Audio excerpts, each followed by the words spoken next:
Hello everyone, I am Ehsan Kadir and this is my YouTube channel for CSSPMS guidance.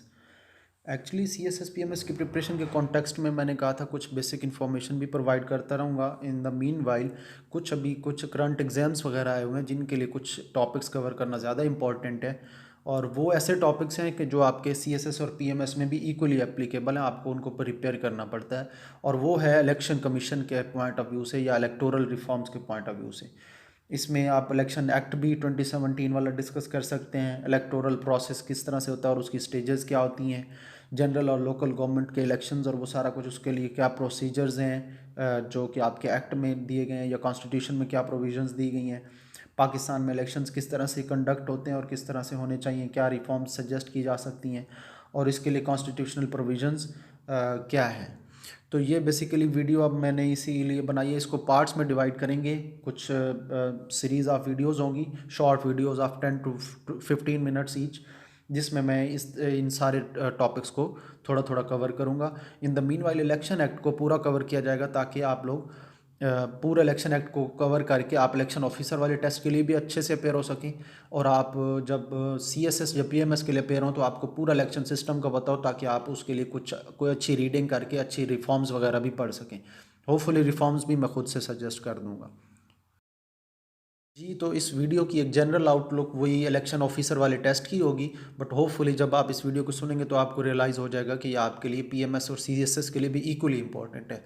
वैसे जो PMS ये जो election officer का exam है उसके लिए कुछ पार्ट उन्होंने कॉन्स्टिट्यूशन से टच किया हुआ है और कुछ पार्ट इलेक्शन एक्ट 2017 का है। इसको 30% उन्होंने वेटेज दी हुई है और 30% इंग्लिश की और बाकी 10% जो है ना जनरल नॉलेज की बाकी पार्ट्स हैं।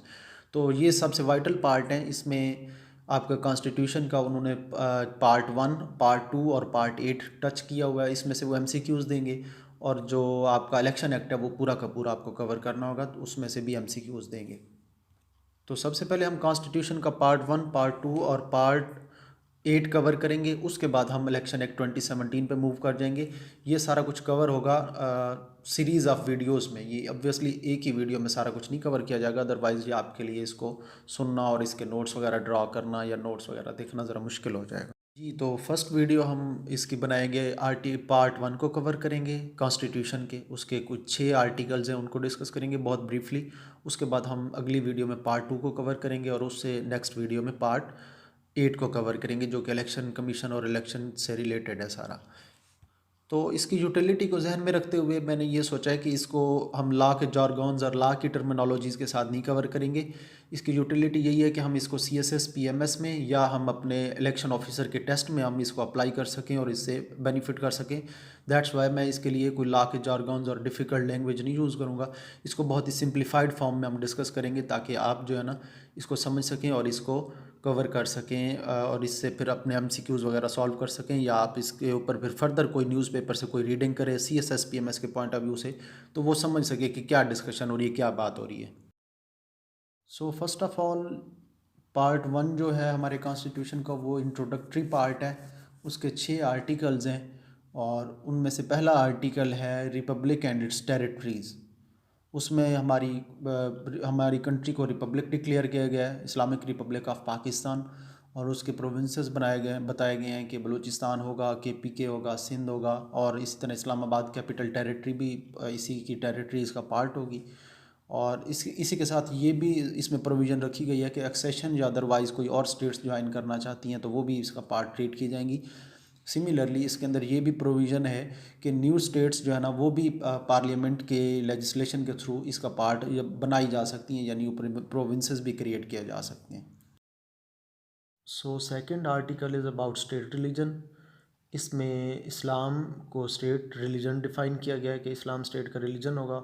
और दूसरा इसमें इंपॉर्टेंट चीज़ टच की गई है वो आर्टिकल 2A है जो इनकारपोरेट किया गया, और इसका पर्पज़ ये है कि ऑब्जेक्टिव रेजोल्यूशन एक सब्सटेंटिव पार्ट होगी इस कॉन्स्टिट्यूशन का, यानी एक सब्सटेंटिव प्रोविज़न है जो इसकी एक सेपरेट और एक इंडिपेंडेंट एग्जिस्टेंस है। ये बेसिकली जब भी कोई सेलिएंट फीचर्स कॉन्स्टिट्यूशन के बनाने होते हैं या एक कॉन्स्टिट्यूशन असम्बली बनती है तो उसकी रिस्पॉन्सिबिलिटी होती है कि वो पहले एक बेसिक प्रिंसिपल्स सेट करे जिसको पाकिस्तान में करारदाद मकासद भी कह सकते हैं, ऑब्जेक्टिव रेजोल्यूशन भी कह सकते हैं। तो वो एक पास होती है, उसके बेस पे फिर कॉन्स्टिट्यूशन बनाया जाता है। तो ये कुछ प्रोविजंस होती हैं और प्रिंसिपल्स होते हैं जिनको फॉलो करते हैं फिर कॉन्स्टिट्यूशन बनाते हुए। पार्ट 1 का जो थर्ड आर्टिकल है वो एलिमिनेशन ऑफ एक्सप्लॉयटेशन से रिलेटेड है। इट मीन्स कि सिंपली आप किसी फॉर्म में भी एक्सप्लॉयटेशन जो है ना स्टेट में नहीं कर सकते, किसी फॉर्म में भी एक्सप्लॉयटेशन एक्सेप्टेबल नहीं है। और दूसरा ये कि फंडामेंटल राइट्स जो ह्यूमैनिटी के हैं उनको ग्रेजुअली फुलफिलमेंट उनके ऊपर फोकस किया जाएगा। तो basically all forms of exploitation is prohibited under the constitution of Pakistan article 3। Then comes the Article 4 of Part 1 of Constitution of Pakistan, and it says that rights of individuals to be dealt in accordance with the law. It means कि obviously self explanatory है कि individual का right है कि उनको according to the law deal किया जाए, law को वायलेट ना किया जाए while dealing with the individuals. उसमें ये है कि हर बंदे को प्रोटेक्शन होगी, लॉ प्रोटेक्ट करेगा हर एक को। Similarly no action will be taken by the state और by any law which is detrimental to the life, liberty, body और रेपुटेशन और प्रॉपर्टी ऑफ समवन और समबडी। ठीक है, तो बेसिकली क्या होगा, यानी कोई ऐसा लॉ जो रिप्रेजेंट टू लाइफ है, लिबर्टी है, बॉडी, रेपुटेशन है, वो अब इनैक्ट नहीं किया जाएगा क्योंकि प्रोटेक्ट करेगा लॉ आपको, आपकी इन सारे एस्पेक्ट्स को जो अभी हमने डिस्कस किए। और इसी तरह फ्रीडम ऑफ एक्शन और इनएक्शन भी अवेलेबल होगा। आर्टिकल 4 में ये भी डिस्कस किया गया है कि आपको लॉ के कॉन्टेक्स्ट में आपको फ्रीडम ऑफ एक्शन और फ्रीडम ऑफ इनएक्शन भी अवेलेबल होगा। Then comes Article 5 and it is related to loyalty to state and obedience to the Constitution of Pakistan. इसमें ऑब्वियसली ये भी थोड़ा बहुत टाइटल से ही एक्सप्लेन हो रहा है कि बेसिक ड्यूटी है हर सिटीज़न की कि he should be loyal to the state and to the constitution of country. Similarly he is suppose to obey the constitution of Pakistan, और उससे रिलेटेड फिर जो लेजिस्लेशन जो लॉ मेकिंग की गई है उसको वो फॉलो करेगा, उनको वो वायलेट नहीं कर सकता, उनको डिसरिगार्ड नहीं कर सकता। Then comes the most renowned article of constitution of Pakistan and that is article 6 जो कि हाई ट्रीजन से रिलेटेड है।